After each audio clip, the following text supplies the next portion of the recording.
Dhanush Y these கொலவெறி என்ற பாடல் மூலமாக உலகையே தன் பக்கம் திரும்பி பார்க்க செய்தவர். துள்ளுவதோ இளமை எனும் திரைப்படத்தின் மூலமாக திரையுலகில் காலடி எடுத்து வைத்தவர். பின்னணி பாடகர், பாடலாசிரியர், தயாரிப்பாளர், இயக்குனர் என படிப்படியாக உயர்ந்து இன்று இந்தி திரையுலகில் வெற்றி கொடியை நட்டுள்ளார்.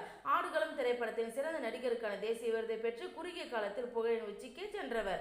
இவர் நடித்த இந்தி படமான ரஞ்சனா திரைப்படம் வெளியான ஒரே வாரத்திலேயே 34 கோடி வசூல் சாதனை படைத்து அமோக வெற்றி பெற்றது.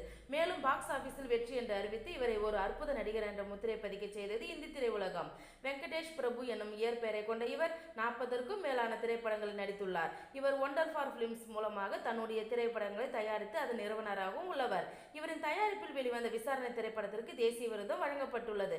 பல வெற்றி படங்களை தந்து பல ரசிகர்களை கவர்ந்து பிரபலமான இவர் யாரும் எதிர்பார்க்காத சுவாரஸ்யமான திரைக்கதைகள் தனது நடிப்பினை வெளிப்படுத்தி பல்வேறு பிரிவுகளில் பல விருதுகளை வென்று இந்தியன் புரூஸ்லி எனும் புனைப்பெயர் கொண்டு அறியப்படுகிறவர்.